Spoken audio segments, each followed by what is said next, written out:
নমস্কার। ওম নমো ভগবতে বাসুদেবায়। আমি রঞ্জন চক্রবর্তী, গ্রহ নক্ষত্র বার্তা চ্যানেলে আপনাদেরকে স্বাগত। 20 জুন দুর্ভাগ্যকে কাটিয়ে সৌভাগ্য প্রাপ্তির দিন। এই দিনটি সারা বছর একদিনই আসে। তো কিভাবে এই দুর্ভাগ্যকে কাটানো যায়, কোন ক্রিয়া দ্বারা, সেটিতে আমি পরে আসছি। তার আগে বলবো, আপনারা কিন্তু মিস করবেন। কম বেশি সকলেরই দুর্ভাগ্য আছে,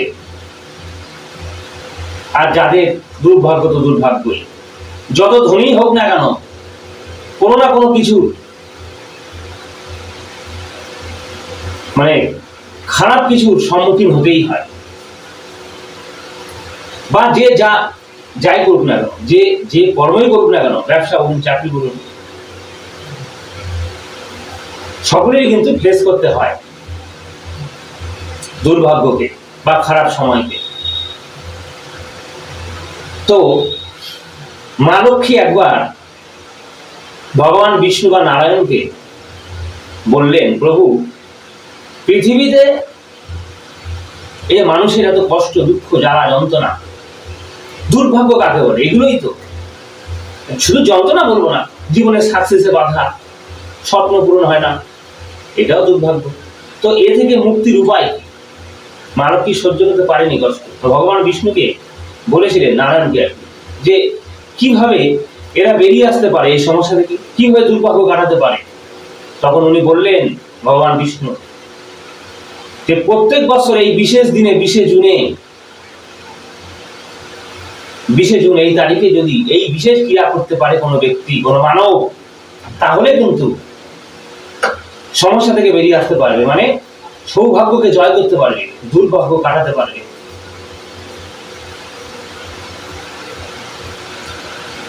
আপনারা জানেন, ব্রহ্মা হচ্ছে সৃষ্টিকর্তা, বিষ্ণু পালনকর্তা, আর মহাদেব সংহারকর্তা। ওনাদেরও আশীর্বাদ আছে, ভগবান বিষ্ণুর আশীর্বাদ আছে, মা লক্ষ্মীর আশীর্বাদ আছে। তো সকলে মিলেই এই একটি প্রতিবিধান তৈরি করলেন মানবের কল্যাণের জন্য। দেখুন, পৃথিবীতে আসলে আমাদের সকলকেই, সবাইকেই কিছু না কিছু দুঃখ, কষ্ট, জ্বালা, যন্ত্রণা ভোগ করতে হয়, দুর্ভাগ্যের মধ্যে পড়তে হয়।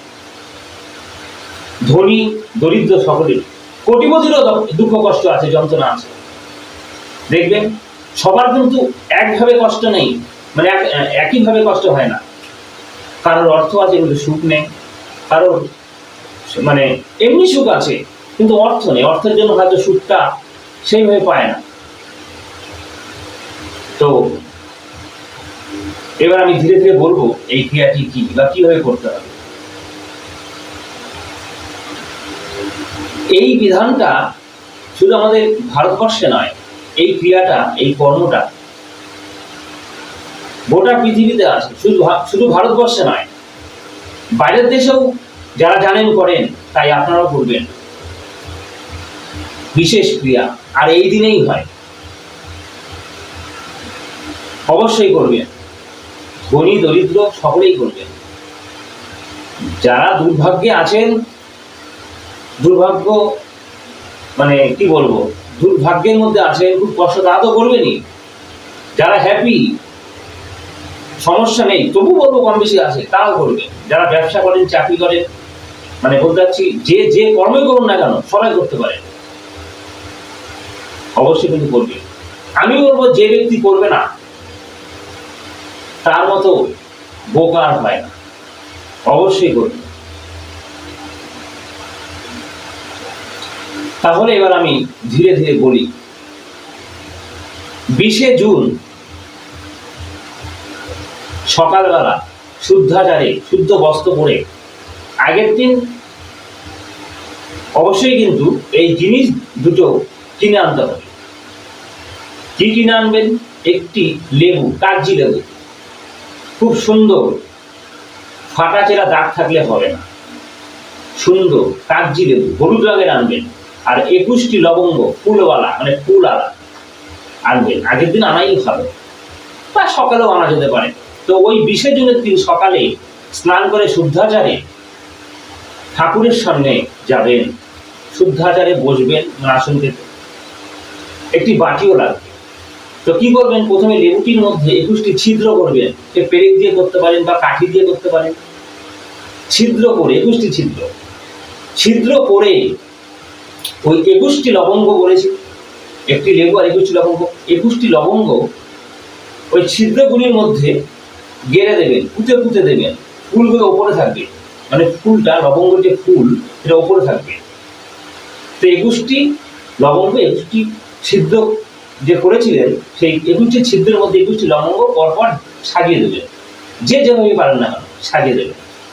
সাজিয়ে ওই লেবুটি একটি বাটির মধ্যে রেখে আপনারা ঠাকুরের সামনে রাখবেন। ঠাকুর বলতে লক্ষ্মী নারায়ণের সামনে বা ভগবান শ্রীকৃষ্ণের সামনে রাধাকৃষ্ণ। আবার বলছি, লক্ষ্মী নারায়ণ বা রাধাকৃষ্ণ। আমাদের গৃহে, বাঙালির প্রত্যেকটা গৃহেই লক্ষ্মী নারায়ণের ছবি মূর্তি কিছু না কিছু আছে, বা রাধাকৃষ্ণের ছবিও আছে। ঠিক লক্ষ্মী নারায়ণ বা রাধাকৃষ্ণের সামনে, আবার বলছি ছবি মূর্তি যাই থাকুক না কেন, সামনে আগে বলেছি বাটির উপরে লেবুটা রাখবেন। বাটির সমেত ওই লবঙ্গ লেবুটা ঠাকুরের সামনে রেখে ফুল তুলসী পাতা দেবেন, সাদা জাতীয় ফুল, চন্দন এবং তুলসী পাতা দিয়ে ধূপ দীপ জ্বালিয়ে বাড়ির সকলেই প্রার্থনা করবেন। যে করবেন সে তো করবেনই, বাড়ির সকলেই প্রার্থনা করবেন মন দিয়ে ভক্তিভাবে, এবং উল্লেখ করবেন যে আমাদের দুর্ভাগ্য যেন কেটে যায় এবং সৌভাগ্য যেন বৃদ্ধি পায়, দুঃখ দুর্দশা যেন চলে যায়, সুখ শান্তি যেন পায়, কোনো সমস্যা যেন থাকে না। আপনারা বুঝতে পারছেন, ভেঙে বলার কিছু নেই। এইভাবে আপনারা উল্লেখ করে বলবেন। বাড়ির একজন করলেই হবে, কিন্তু প্রার্থনা সকলেই করবেন। করেই দেখুন না, ওই দিনের পর থেকে সৌভাগ্য বৃদ্ধি পাবে। গোটা বৎসর সারা জীবন করবেন, যতদিন বেঁচে থাকবেন, প্রত্যেক বৎসর 1 বৎসর করা মানে গোটা বৎসরটা আপনাদের সৌভাগ্য বৃদ্ধি পাবে, কোনো সমস্যা আসবে না। আরো কাজ আছে, তাহলে মানে যেটা বললাম আপনারা বুঝতে পারবেন। প্রার্থনা করবেন সকলেই। তো এরপরে ওই বাটিটি তুলবেন না, সারাদিন রাত থাকবে। ওই 20 জুন সারাদিন রাত ঠাকুরের সামনে ওই বাটিটি থাকবে, পাত্রটি থাকবে লেবু এবং লবঙ্গ সমেত। পরের দিন 21 জুন ওই লেবুটি নিয়ে গঙ্গায় বা পুকুরে বিসর্জন দেবেন, মানে ভাসিয়ে দেবেন। গঙ্গায় বা পুকুরে, জলাশয়ে, এবং জল যেন ভালো হয়, পচা নোংরা জলে ফেললে হবে না। গঙ্গা হলে ভালো, পুকুর ডোবা স্নান করে ভালো জল সেই জায়গায় ফেলবেন। অনেকের আবার কাছাকাছি গঙ্গা, পুকুর বা ডোবা ইত্যাদি এই ধরনের কিছু নেই, থাকে না, থাকতেই মানে নাও থাকতে পারে। তারা কি করবেন আমি বলি।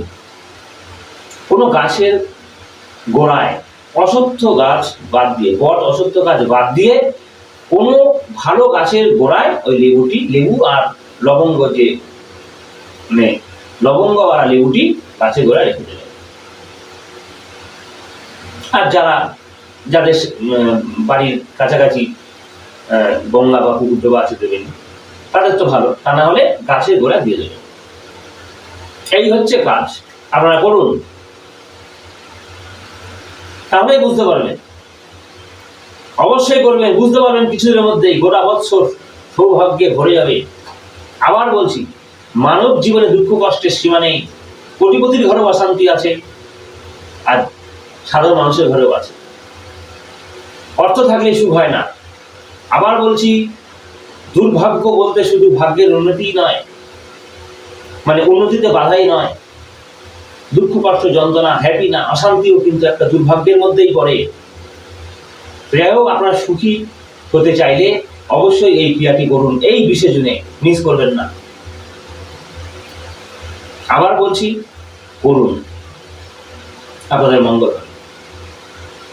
তো দর্শক বন্ধু, ভিডিওটি ভালো লাগলে অবশ্যই লাইক করবেন, কমেন্ট করবেন এবং সাবস্ক্রাইব করে সঙ্গে থাকবেন। আর পাশে থাকা অল বেল আইকন বিলটি বাজিয়ে দেবেন, তাহলে সমস্ত ভিডিওগুলো আপনারা পাবেন। আপনারা জানেন আমি বিভিন্ন সাবজেক্ট নিয়ে ভিডিও করি। এই বিশেষ ভিডিওটি কিন্তু আপনাদের দিলাম, আপনারা উপকৃত হবেন বলে ক্রিয়াটি করবেন। তো নতুনরা অবশ্যই সাবস্ক্রাইব করবেন। পাশাপাশি এটিও বলবো, যে কোনো সমস্যার জন্য কিন্তু আপনারা আমার সঙ্গে যোগাযোগ করতে পারেন। ভিডিওর নিচে এবং ডেসক্রিপশনে আমার মোবাইল নম্বর দেওয়া আছে, ফোন করে রাখবেন। তাছাড়া আমি অনলাইনেও কনসাল্ট করি, মানে বিচার করি, প্রয়োজনে যোগাযোগ করতেই পারেন। আজ এই পর্যন্তই, সকলে ভালো থাকবেন। নমস্কার।